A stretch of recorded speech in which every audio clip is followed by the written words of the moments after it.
Assalamualaikum warahmatullahi wabarakatuh.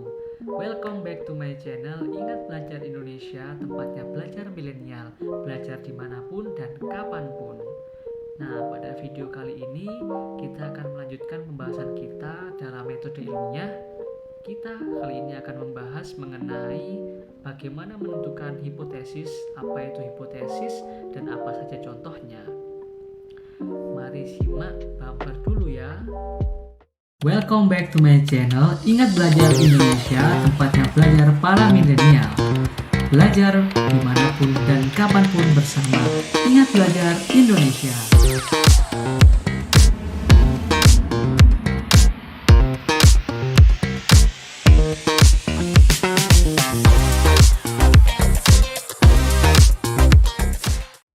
Ya, sobat milenial, pada video kali ini kita akan membahas mengenai hipotesis.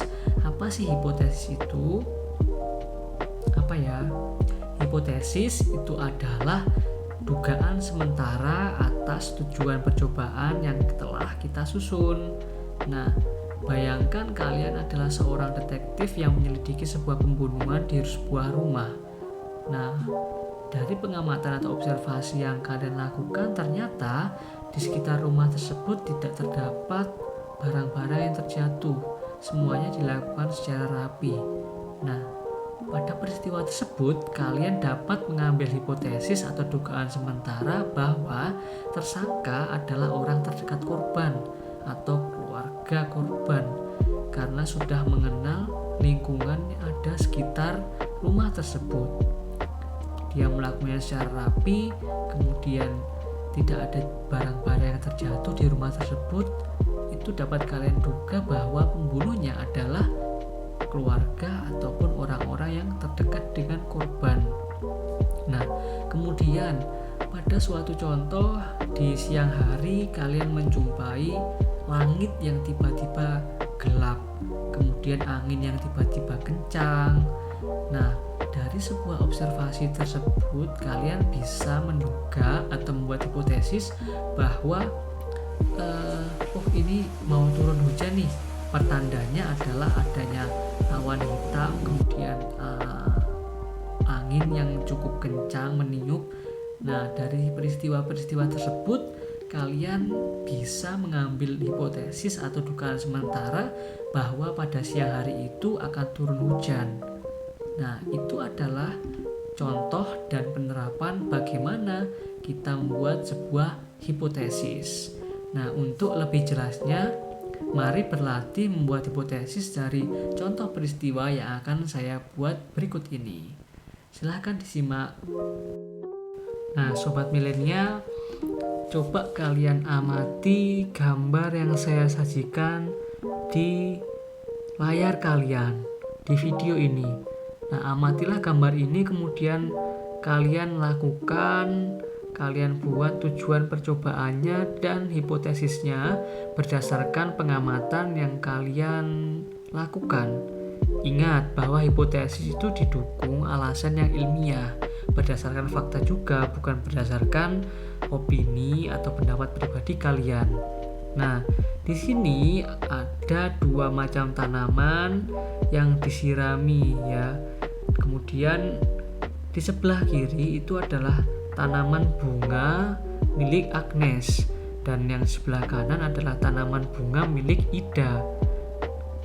Nah, gambar ini menjelaskan bahwa adanya dua perlakuan yang berbeda pada tanaman Agnes dan tanaman Ida. Kalian bisa amati di situ. Tanaman Agnes itu hanya disirami saja, terlihat bahwa adanya gambar gayung tanaman itu ya, gayung tanaman, kemudian ada airnya, kemudian tanamannya tumbuh dengan tangkai bunga berjumlah 1. Sedangkan tanaman bunga Ida itu diberikan air, disiram air, kemudian diberi juga pupuk di situ.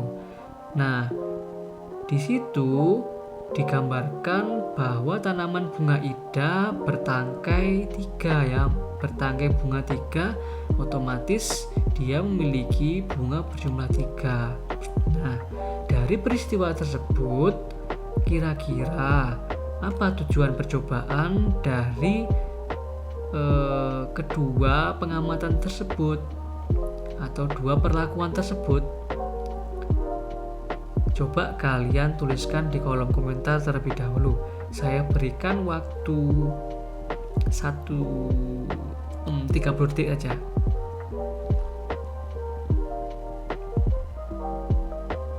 Oke, sudah. Nah, ya, mungkin dari jawaban kalian ada yang jawab benar, ada yang mungkin kurang tepat. Nah, tujuan percobaan dari kedua peristiwa ini atau perlakuan berbeda ini adalah untuk menentukan, ya, kalau berupa kalimat pernyataan, mungkin ini adalah untuk menentukan tanaman mana yang lebih subur apabila diberikan perlakuan air saja dan pupuk saja. Atau jika dibuat sebagai pertanyaan, mungkin bisa seperti ini. Bagaimana pengaruh pupuk terhadap tingkat kesuburan tanaman? Nah, di situ kalian bisa menduganya bahwa jika tanaman bunga ida memiliki bunga yang lebih banyak dan tangkai bunga lebih banyak, maka kalian bisa menduganya bahwa tanaman bunga ida ini tumbuh lebih subur dikarenakan diberikan pupuk, atau pupuk mempengaruhi atau pemberian pupuk yang tepat dapat menyuburkan tanaman bunga yang dimiliki oleh ida. Itu bisa. Jadi hipotesisnya adalah pemberian pupuk menyebabkan atau menyuburkan tanaman bunga, seperti itu. Ini adalah latihan dan contoh penerapan bagaimana hipotesis dalam percobaan ilmiah dilakukan. Oke, mungkin sekian video kali ini ya. Jangan lupa like, komen, dan subscribe, karena like, komen, dan subscribe itu gratis. Tetap belajar di Ingat Belajar Indonesia, tempatnya belajar para milenial, belajar dimanapun dan kapanpun. See you.